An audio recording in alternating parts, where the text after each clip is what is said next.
Olha só que interessante. Profeta, sacerdote e rei. São três papéis, né? Três funções que lá no Antigo Testamento eram sempre exercidas por pessoas diferentes.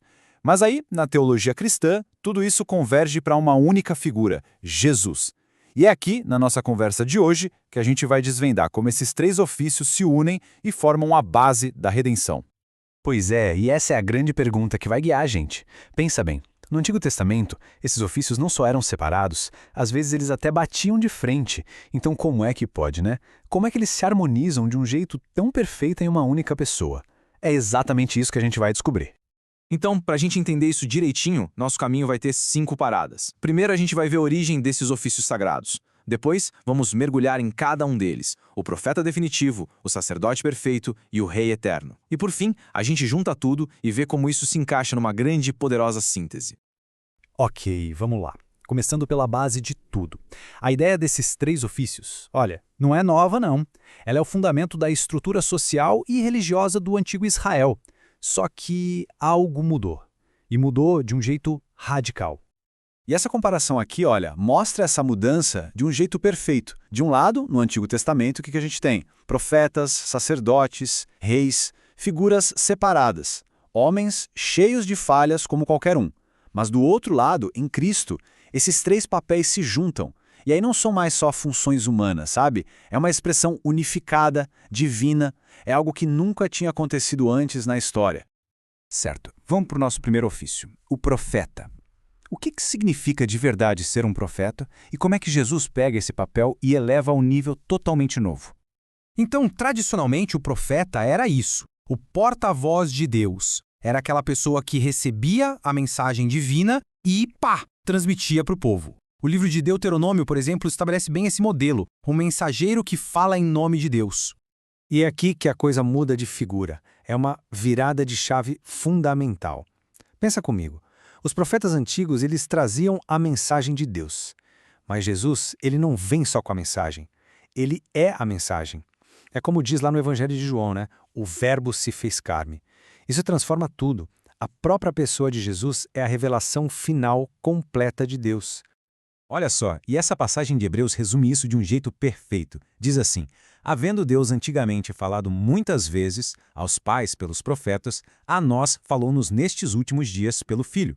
Ou seja, a progressão é clara. Deus falou através dos profetas, mas agora ele fala no Filho. A revelação não é mais em pedaços, sabe? Ela é completa e pessoal em Jesus.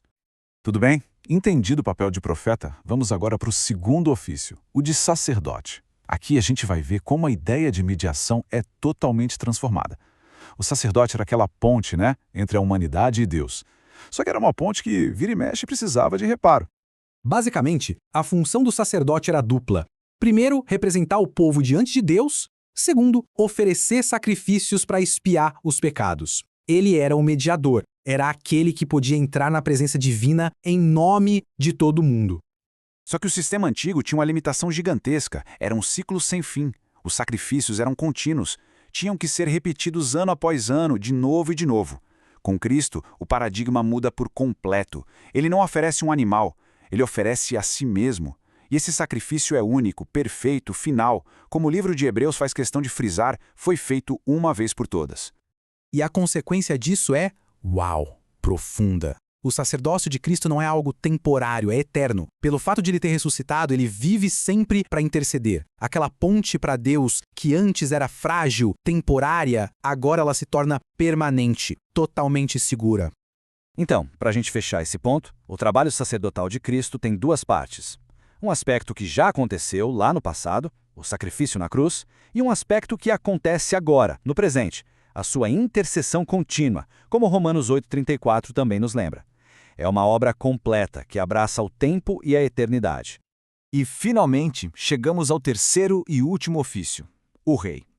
E aqui a gente vai explorar temas como autoridade, governo, justiça, mas tudo numa escala cósmica. Na tradição bíblica, o que era um rei? Era o governante ungido por Deus para liderar o seu povo. A responsabilidade dele era manter a ordem, aplicar a justiça e, claro, guiar a nação. Só que o reinado de Jesus, isso transcende qualquer reino que a gente possa imaginar aqui na Terra. Ele é o rei de toda a criação. E o governo dele acontece em duas fases, digamos assim, um reino que é presente e espiritual, que acontece nos corações e na igreja, e um reino futuro, quando ele vai governar de forma visível, literal, sobre o mundo inteiro. E essa passagem de Filipenses, ela é de arrepiar. Ela captura a dimensão universal do reinado dele. É uma autoridade soberana, absoluta, perante a qual toda a criação, nos céus, na terra, debaixo da terra, um dia vai se curvar. A realeza de Cristo é a afirmação final de que ele está no controle de tudo. Muito bem, agora é a hora de juntar todas as peças. Como é que esses três rios, o profético, o sacerdotal e o régio, como é que eles se encontram e formam um único e imenso oceano de salvação? E essa tabela aqui resume tudo de um jeito bem claro. Olha só, como profeta, Cristo é a voz de Deus para nós. Como sacerdote, ele é o nosso representante diante de Deus. E como rei, ele é a autoridade de Deus sobre nós. Percebe as direções? O trabalho dele é para nós, por nós e sobre nós. Tudo perfeitamente integrado. E o resultado final de tudo isso é o seguinte: as nossas necessidades mais profundas como seres humanos, a necessidade de conhecer a Deus, que é a revelação, de ser reconciliado com Ele, a redenção, e de viver sob o seu cuidado e governo, o reinado, todas elas são plenamente atendidas em uma única pessoa. É a resposta completa e definitiva para a condição humana. Então, a gente encerra com essa reflexão. O que realmente significa ter um Salvador que não só nos ensina o caminho, mas que é o próprio caminho? Que não só abre a porta para Deus, mas que nos carrega através dela. E que não apenas nos dá leis, mas que reina sobre nós com justiça e com amor. A união desses três ofícios, no fim das contas, não é só uma doutrina complexa, é o coração da esperança.